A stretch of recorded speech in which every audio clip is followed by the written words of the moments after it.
Hola, es un placer tenerte aquí.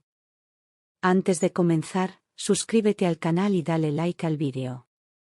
En la sala del Juzgado de Familia de Madrid, el aire estaba denso, como si todos esperaran un desenlace que aún nadie conocía.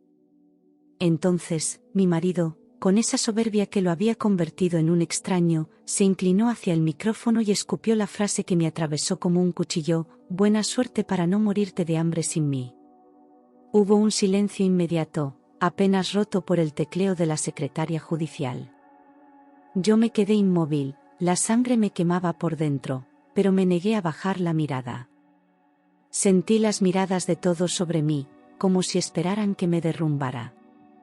Mi corazón golpeaba fuerte en el pecho, pero apreté los dientes y me aferré a la mesa, respirando hondo. Sabía que aquel insulto no era solo para mí, era también para humillarme frente a la jueza, frente a los abogados, frente incluso a mis propios hijos que, aunque no estaban presentes, serían las víctimas indirectas de esa frase cruel. No era la primera vez que intentaba destrozarme con palabras, pero aquel eco resonando en una sala judicial tenía un peso diferente. En ese instante me prometí que no le daría el espectáculo de verme rota, aunque por dentro todo se quebraba.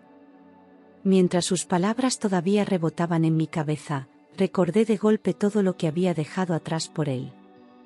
Había renunciado a mi trabajo fijo en una tienda de ropa en Lavapiés, un empleo modesto pero seguro, para apoyarlo en su sueño de levantar una empresa de reformas. Yo creía en él, y creía en nosotros. Me ocupaba de la casa, de los niños pequeños, y al mismo tiempo ayudaba con papeleo, facturas y llamadas de clientes. Nunca pedí reconocimiento, pensaba que el éxito de la familia sería también el mío. Pero con los años, en lugar de agradecimiento, recibí indiferencia y desprecio. Era como si todo lo que había hecho hubiera sido borrado de un plumazo, como si nunca hubiera existido. Él se presentaba ante los demás como un hombre hecho a sí mismo, ocultando que yo había sido la sombra silenciosa que sostenía cada paso. Me dolía recordar cómo, mientras yo corría entre pañales, cuentas y presupuestos, él se permitía el lujo de salir con amigos o desaparecer durante días con la excusa del trabajo. Yo había entregado mis mejores años, y ahora me devolvía migajas en forma de humillaciones. En un principio, todo parecía un proyecto común, él y yo juntos, codo a codo, pintando paredes, entregando folletos por las calles de Madrid, celebrando cada pequeño contrato como una victoria. Éramos un equipo, y yo pensaba que ese vínculo se haría más fuerte con el tiempo. Pero apenas la empresa empezó a generar beneficios, lo reconocí menos. Su carácter cambió, su mirada ya no buscaba la mía, y el tono de sus palabras se volvió seco y cortante. Recuerdo noches enteras en las que lo esperaba con la cena servida, y él llegaba tarde, con olor a perfume que no era el mío y excusas que ya ni se molestaba en disimular. Me trataba como si fuera invisible, como si mi presencia fuera un estorbo en su nueva vida. La distancia no se midió en metros, sino en silencios cada vez más largos, en besos que dejaron de existir y en caricias que se transformaron en reproches. Yo seguía esforzándome, convencida de que todo era una fase pasajera, pero en el fondo sabía que lo había perdido. Con el tiempo, sus palabras se convirtieron en dagas que me atravesaban sin descanso. En la cocina, mientras yo preparaba la cena, me soltaba frases como: tú no entiendes de negocios o eres una mantenida. Lo decía con una seguridad cruel, como si disfrutara reduciéndome a nada. Yo apretaba las manos contra la mesa para no temblar y evitaba responder, porque sabía que cualquier intento de defenderme solo acabaría en gritos y portazos. En esas noches de silencio forzado, me tragaba las lágrimas y fingía frente a los niños que todo estaba bien. Ellos no tenían culpa de la soberbia de su padre, ni de la tristeza que me invadía en cada gesto. Me repetía a mí misma que debía ser fuerte, que no podía permitir que la rabia de él se convirtiera también en la mía. Cada día era una batalla interna, y cada frase suya un recordatorio de que, para él, mi valor era inexistente. Una tarde cualquiera, mientras ordenaba sus camisas recién planchadas, noté un papel escondido en el bolsillo de una chaqueta. Era un recibo de hotel en el centro de Madrid, fechado una noche en la que me había dicho que estaba reunido con un cliente. El corazón me golpeó fuerte y sentí un frío recorrerme el cuerpo. Con el papel en la mano, la verdad se volvió imposible de negar. No solo me despreciaba, también me estaba engañando. Cuando se lo enseñé, estalló en gritos y me acusó de no tener derecho a revisar sus cosas. Sus ojos reflejaban furia, no culpa, y su tono altivo intentaba dar la vuelta a la situación, como si la culpable fuese yo. En ese instante comprendí que no había nada que salvar, que el hombre con el que había compartido media vida ya no existía. La traición se sumó al desprecio, y lo poco que quedaba de nuestro matrimonio se rompió para siempre. Al decidir pedir el divorcio, reuní el valor que tantas veces había guardado en silencio. Creí que al menos tendría un mínimo de respeto, pero me equivoqué. Delante de nuestros hijos, con una sonrisa amarga, me acusó de querer arruinarlo y de aprovecharme de lo que él había construido. Como si no recordara que yo había estado allí desde el primer día, levantando con mis manos cada peldaño de la empresa. En medio de esa humillación pública, se atrevió a decir a los niños que yo acabaría limpiando escaleras para poder comer. Sus palabras cayeron como piedras sobre ellos, que miraban confundidos sin entender el alcance de su crueldad. Yo aguanté en silencio, conteniendo las lágrimas, porque sabía que era la última vez que permitiría que me pisoteara de esa manera. Aquella escena no solo selló el final de nuestro matrimonio, también encendió en mí la determinación de no dejarme destruir. En el proceso judicial, mi marido no dudó en ensuciar mi nombre para intentar quedarse con todo. Su abogado presentó documentos alegando que yo no tenía ingresos suficientes, que era incapaz de mantener a los niños y que mi lugar era la casa, no una sala de juicio. Escuchar aquellas palabras me revolvía por dentro, como si los años de esfuerzo nunca hubieran existido. Él sonreía, confiado en que la jueza creería su versión. No se conformaba con el reparto de bienes, quería también la custodia completa, como si arrancarme a mis hijos fuera un trofeo más. Lo vi mirarme con esa frialdad calculada, convencido de que me aplastaría con sus mentiras.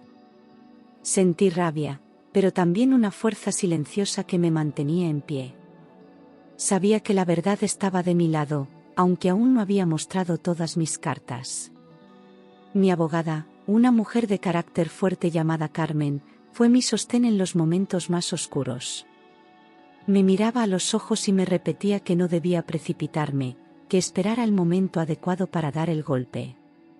Su voz transmitía calma y seguridad, y en medio de tanta hostilidad, sus palabras eran el único lugar donde podía descansar. Ella conocía cada detalle del caso y me recordaba que no estaba tan indefensa como él pensaba. Habíamos preparado una estrategia sólida, aunque yo vivía con miedo a que algo fallara. Carmen insistía en que tuviera paciencia, en que el orgullo de mi marido lo llevaría a confiarse demasiado. Y así fue, cuanto más creía que me tenía contra las cuerdas, más dejaba al descubierto su verdadero rostro. Yo asentía en silencio, aferrándome a su confianza como si fuera un salvavidas en medio de una tormenta. Durante años había conservado facturas, transferencias y contratos de los primeros tiempos de la empresa. Documentos que él pensaba olvidados, pero que yo había guardado con cuidado en una carpeta escondida en el fondo del armario. Eran pruebas de que no había sido una simple acompañante, sino parte activa de la sociedad que habíamos creado. Cada papel llevaba mi nombre y mi firma, y juntos demostraban la verdad. Recordaba aquellas noches en que él me pedía que firmara documentos para pedir préstamos o abrir cuentas. Yo lo hacía confiada, convencida de que luchábamos por un futuro en común. Lo que nunca imaginó es que esos mismos papeles se convertirían en su mayor pesadilla. Mientras él planeaba aplastarme en el juicio, yo tenía en mis manos la llave que podía cambiarlo todo. Pasaba horas en la mesa del salón revisando carpetas antiguas, con miedo a que algún documento faltara o estuviera incompleto. El silencio de la madrugada se llenaba con el crujido de las hojas y el tic-tac del reloj, mientras mis hijos dormían ajenos a mi desvelo. Sentía un nudo en el estómago, pero también la certeza de que aquellos papeles eran mi única defensa frente a un hombre que quería destruirme. Cada folio guardado era un arma contra su arrogancia. El cansancio se mezclaba con la ansiedad, y a veces me sorprendía llorando en silencio sobre las facturas amarillentas. Me repetía que no podía fallar, que si me derrumbaba, él ganaría. Esa sensación me mantenía en pie, incluso cuando las fuerzas se agotaban. Aquellas noches fueron una mezcla de miedo y esperanza, como si cada documento revisado encendiera una chispa en medio de la oscuridad. El día señalado, la sala del juzgado estaba llena de murmullos y miradas curiosas. Mi marido entró con un traje impecable, derrochando seguridad, acompañado de su amante, una mujer joven que no apartaba los ojos de mí con un gesto de desprecio. La jueza repasaba expedientes mientras el aire se volvía pesado, como si todos esperaran un espectáculo. Yo apretaba los puños, consciente de que aquel momento definiría mi vida. Me senté frente a él, sintiendo como la distancia entre nuestras sillas era un abismo lleno de rencor. Su sonrisa arrogante me hería más que sus palabras, como si estuviera seguro de que todo acabaría a su favor. Pero detrás de mis ojos cansados se escondía la calma de quien guarda un secreto. No había marcha atrás, había llegado la hora de demostrar quién decía la verdad. El abogado de mi marido se levantó con paso firme y comenzó a hablar como si yo fuera un peso muerto en su vida. Describía a su cliente como un hombre ejemplar que me había mantenido durante años, reduciéndome a una carga sin valor. Cada frase era un golpe seco contra mi dignidad, y yo me mordía los labios para no interrumpir. Mi respiración se volvía pesada, pero sabía que debía resistir. Escuchaba cómo manipulaba la realidad, borrando de un plumazo mi esfuerzo y mi entrega durante décadas. Me vi reflejada en las caras del público, algunas llenas de compasión, otras de indiferencia. El corazón me latía desbocado, pero no derramé una lágrima. Aguanté el dolor en silencio, convencida de que mi turno llegaría y de que entonces todo cambiaría. De pronto, mi marido se inclinó hacia el micrófono y lanzó con voz firme la frase que desgarró la sala: «Buena suerte para no morirte de hambre sin mí». El eco retumbó en las paredes, y por un instante nadie se atrevió a respirar. Sentí como si me hubieran despojado de todo frente a desconocidos, reducida a una mujer sin valor. La humillación era pública y calculada, un golpe bajo en el lugar donde más dolía. Las miradas se dirigieron hacia mí, esperando quizás un llanto o una rabieta, pero me mantuve inmóvil. Mi garganta ardía, y mis manos se aferraban a la mesa como si fueran mi única ancla. El silencio se volvió insoportable, cargado de tensión y de juicio invisible. Fue entonces cuando entendí que no podía dejarme vencer por su crueldad, que tenía que demostrar que aún me quedaba dignidad. Respiré hondo, dejando que el aire llenara mis pulmones y calmara el temblor de mi cuerpo. No respondí al insulto, ni le di el gusto de verme herida. Con movimientos lentos, abrí mi bolso bajo la atenta mirada de todos. Parecía un gesto insignificante, pero llevaba dentro la fuerza de años de silencio y de papeles guardados en secreto. Cada segundo de aquel acto se convirtió en un desafío. Él me observaba con desdén, creyendo que era otro de mis gestos inútiles. La jueza arqueó las cejas, intrigada por mi serenidad inesperada. La sala entera contenía la respiración, como si lo que estaba a punto de hacer pudiera cambiar el rumbo de todo. Mi calma no era debilidad, era estrategia. Por primera vez en mucho tiempo, tenía el control de la escena. De mi bolso saqué una carpeta manila, algo gastada por los años, pero intacta en su interior. Mis manos temblaban, aunque mi voz sonó firme cuando la coloqué sobre la mesa frente a la jueza. La joven amante sonrió con burla, convencida de que aquello sería un ridículo intento de salvar mi orgullo. Pero yo sabía que en esas hojas se escondía la verdad que él había intentado sepultar. La jueza tomó la carpeta con cuidado, abrió el sobre y comenzó a revisar los documentos. El sonido del papel al deslizarse en sus dedos llenó el silencio de la sala. Vi cómo mi marido se removía inquieto en la silla, incapaz de mantener la misma seguridad de antes. Yo, en cambio, por primera vez en años, me sentí fuerte. Aquella carpeta era mi voz, mi defensa y mi justicia. Cuando la carpeta quedó sobre la mesa, la sala entera se volcó hacia mí. La jueza me observaba con atención, mi marido se inclinó hacia adelante con el ceño fruncido y su amante sonrió con ironía, convencida de que era una torpeza más. Yo, sin embargo, mantuve la calma y apoyé las manos sobre el regazo para ocultar el temblor.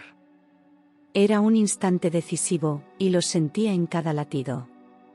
El murmullo del público se apagó, como si todos aguardaran a que se revelara el contenido de aquel sobre. Mis ojos se fijaron en la jueza, evitando mirar a mi marido, que me lanzaba miradas de odio contenidas. Podía sentir su impaciencia, su necesidad de adelantarse, pero se obligaba a guardar silencio. Yo sabía que el tiempo jugaba a mi favor y que aquella espera lo estaba destrozando por dentro. La jueza abrió la carpeta y fue sacando los documentos uno a uno, con gesto serio y concentrado. En sus manos estaban contratos firmados por mi marido donde reconocía mi participación del 50% en la sociedad que habíamos fundado juntos. El silencio se volvió aún más denso, como si cada palabra escrita en esos papeles pesara toneladas. Mi respiración era contenida, pero mi interior ardía de fuerza. Mientras la jueza leía en voz alta, yo sentí un escalofrío recorrerme. Cada frase pronunciada era un recordatorio de que no era la mujer dependiente que él describía, sino copropietaria legal de todo lo que presumía como suyo. Vi cómo algunos asistentes se miraban entre sí sorprendidos, y cómo el rostro de mi marido empezaba a perder color. Aquella verdad, enterrada durante años, por fin salía a la luz. Los documentos eran de los primeros años de la empresa, cuando aún éramos un matrimonio unido y él necesitaba mi apoyo para todo. Recordé cómo me pedía que firmara papeles para conseguir préstamos, abrir cuentas y cerrar acuerdos con proveedores. Yo lo hacía sin dudar, convencida de que luchábamos juntos por un futuro compartido. Ahora, esas firmas se habían convertido en la prueba que lo dejaba al descubierto.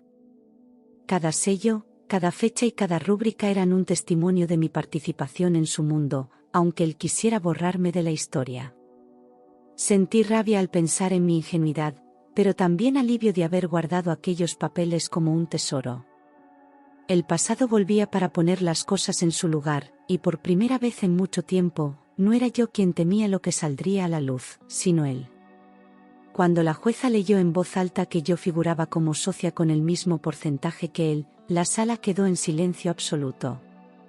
Sentí como mi corazón latía desbocado, pero mantuve el rostro sereno, sin regalarle a mi marido ni un gesto de triunfo. Él empezó a balbucear, intentando convencer a todos de que se trataba de un error, de papeles antiguos sin validez. Pero sus palabras sonaban débiles, carentes de la seguridad de antes. Vi cómo se le escapaba de las manos el control que siempre había ejercido sobre mí. Sus ojos buscaban aliados, pero ni siquiera su abogado parecía tan convencido como minutos atrás. Aquella verdad legal y sellada en registros oficiales pesaba más que cualquier mentira suya. Por primera vez, el miedo cambió de bando y yo pude respirar con la certeza de que algo grande estaba a punto de suceder. Su cara enrojeció de rabia y vergüenza al mismo tiempo, un contraste que lo hacía parecer derrotado antes de tiempo. Intentó justificarse, diciendo que esos papeles eran de otra etapa, que ya no significaban nada. Pero cuanto más hablaba, más evidente era su desesperación. Sus manos sudaban, y el brillo de su arrogancia se apagaba ante todos los presentes. El público contenía la respiración, expectante ante su derrumbe. Yo lo observaba en silencio, recordando cada insulto y cada desprecio recibido en los últimos años. No necesitaba decir nada, porque sus propios gestos lo estaban delatando. Era como ver cómo una máscara se rompía en pedazos delante de todos. El hombre altivo que me había humillado se convertía ahora en alguien pequeño, perdido y acorralado por su propia mentira. El letrado, consciente de que la situación se le escapaba de las manos, intentó intervenir con argumentos torpes. Aseguró que la empresa había cambiado de estructura y que aquellos contratos ya no tenían vigencia. Sin embargo, la jueza lo interrumpió con firmeza, recordándole que los documentos estaban inscritos en el registro mercantil y eran plenamente legales. Su rostro se tensó al verse acorralado. Los asistentes murmuraban, algunos incluso esbozaban sonrisas al ver cómo el muro de mentiras se desmoronaba. Yo apreté las manos sobre mi regazo, conteniendo la emoción de ese momento. No era venganza, era justicia, y cada palabra de la jueza lo confirmaba. El abogado bajó la mirada, consciente de que su estrategia había fracasado, y mi marido quedó más solo que nunca en medio de aquella sala. La joven que lo acompañaba, aquella que había llegado con gesto altivo y mirada desafiante, comenzó a hundirse en su asiento. Intentaba disimular, pero sus ojos evitaban cruzarse con los de la gente, que ya la miraba con desprecio. El brillo de triunfo que mostraba al entrar se había apagado, y sus manos jugueteaban nerviosas con el bolso. Era evidente que la promesa de riqueza y poder que él le había vendido se desmoronaba. Yo la observé de reojo y sentí una extraña mezcla de rabia y compasión. No era más que otra pieza de su soberbia, utilizada para exhibir un poder que en realidad no tenía.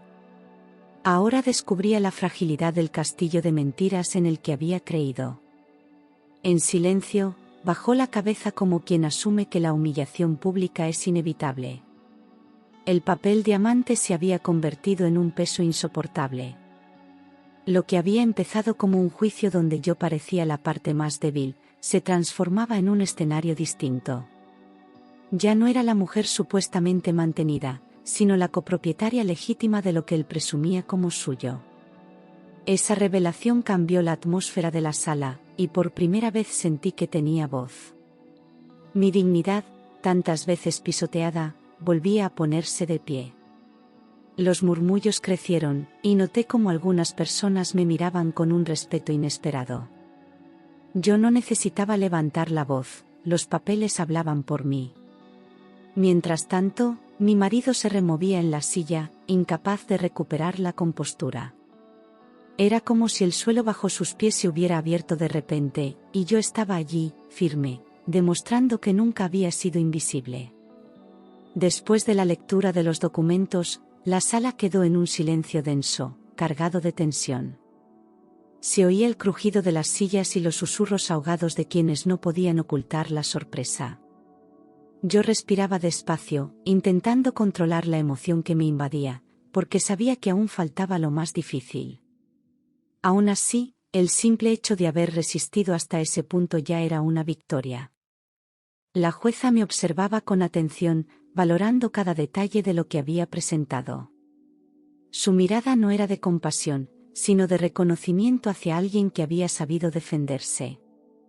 Sentí que mi dignidad volvía a ocupar el lugar que me correspondía. Ese silencio, que en otro momento habría sido una condena, ahora se convertía en un escudo que me protegía de todo lo que quedaba por venir. Mi marido, incapaz de controlar su rabia, se levantó de golpe y me señaló con el dedo acusador.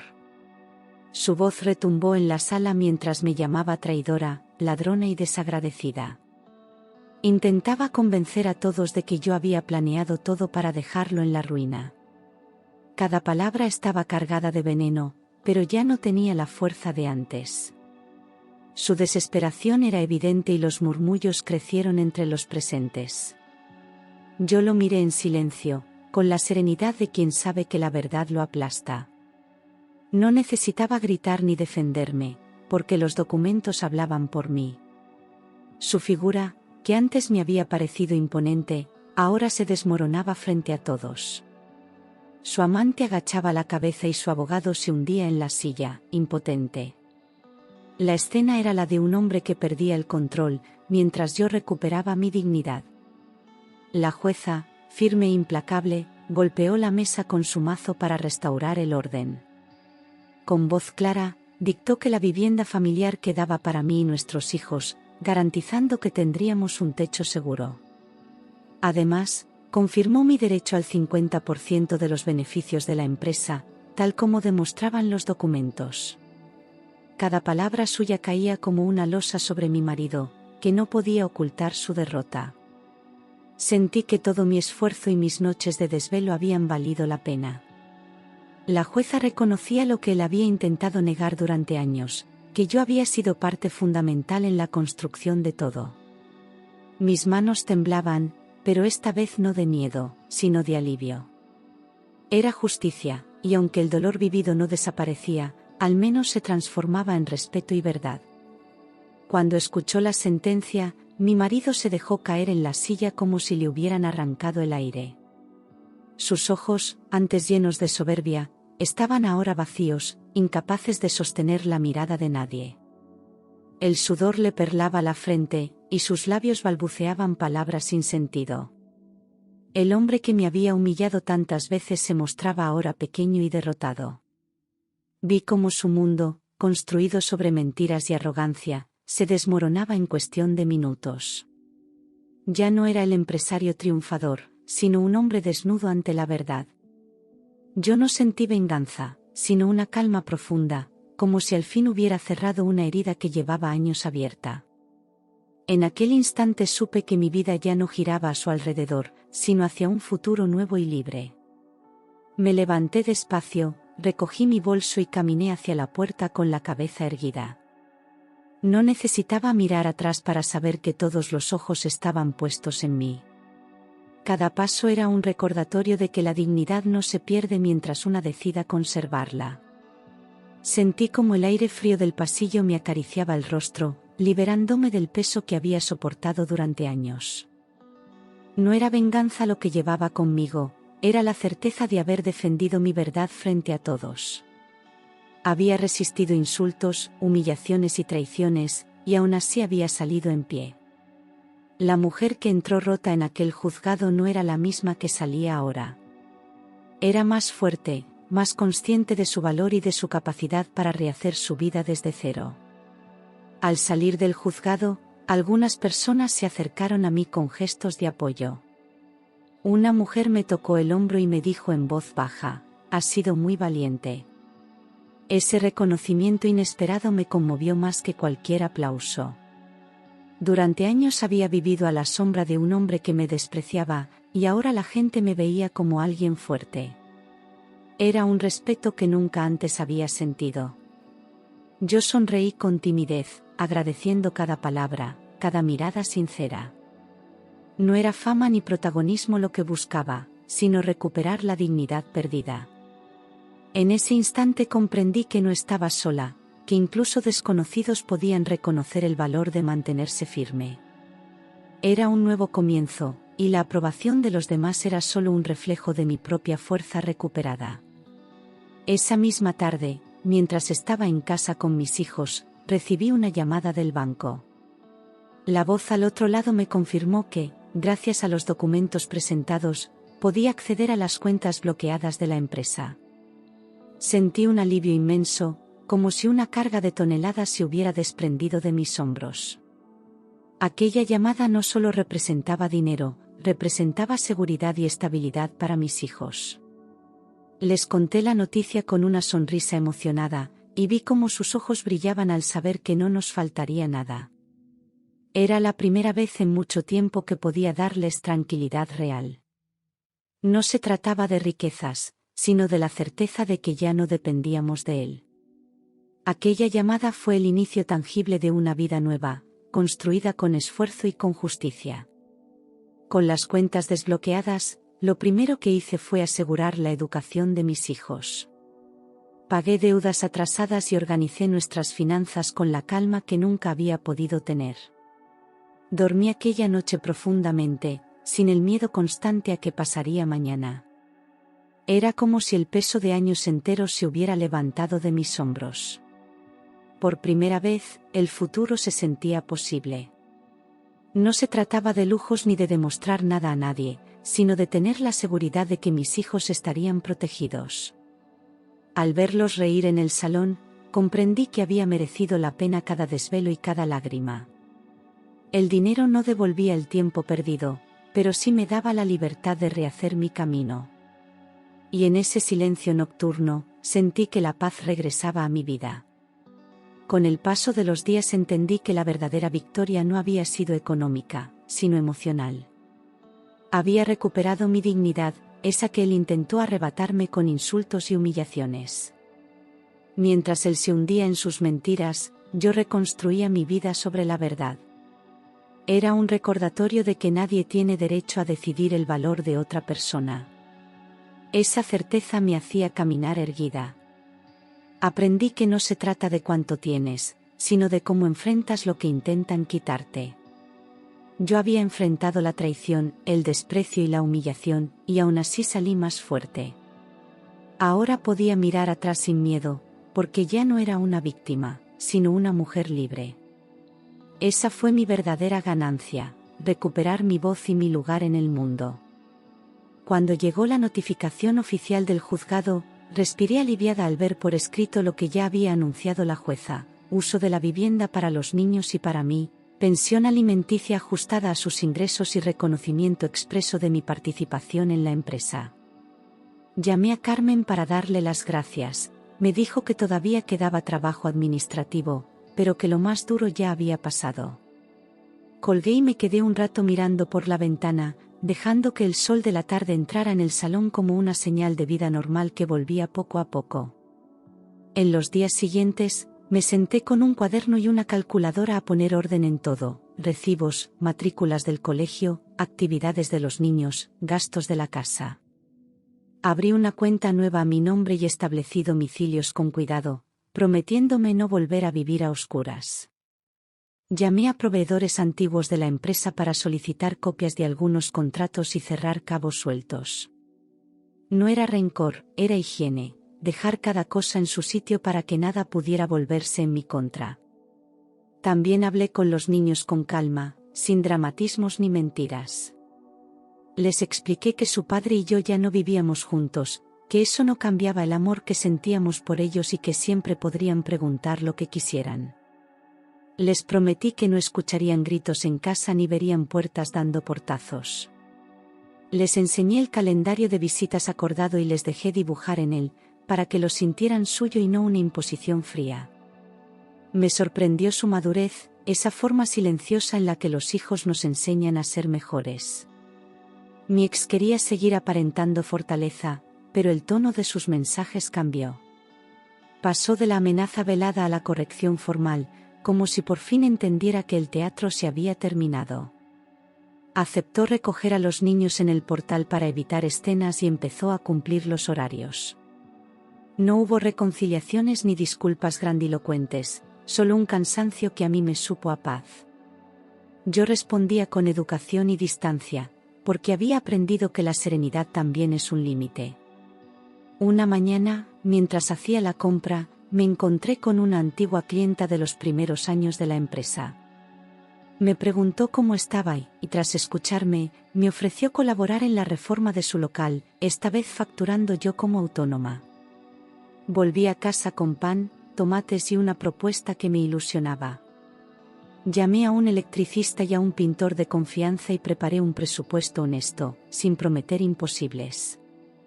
Era trabajo real, a mi ritmo, con mis reglas y sin tener que pedir permiso a nadie.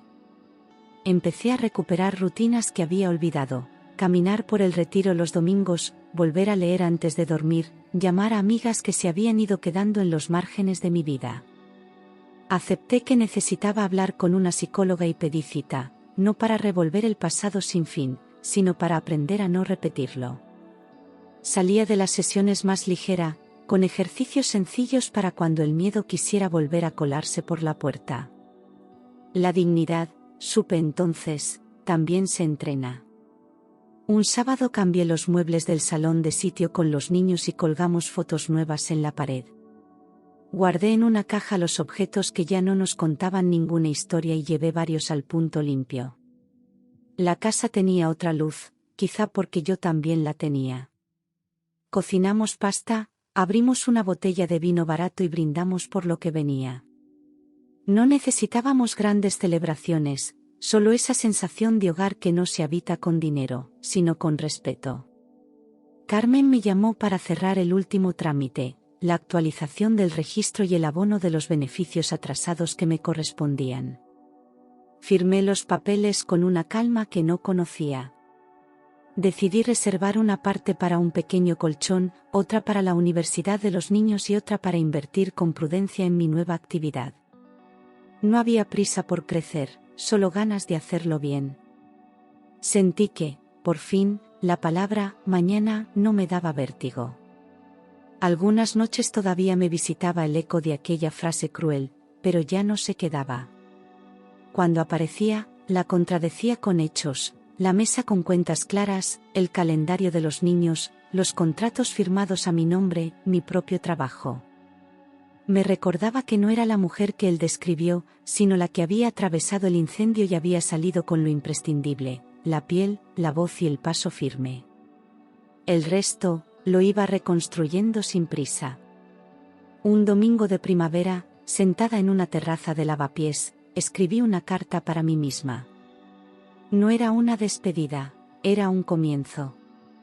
Leí en voz baja lo que había aprendido, que la vida no se mide por lo que te quitan, sino por lo que decides proteger, que el amor propio no grita, sostiene, que la verdad no necesita venganza, solo espacio. Doblé la carta y la guardé en el bolso, el mismo donde un día escondí los papeles que me salvaron. Pedí otro café y sonreí. Por fin, el futuro estaba, simple y claro, delante de mí.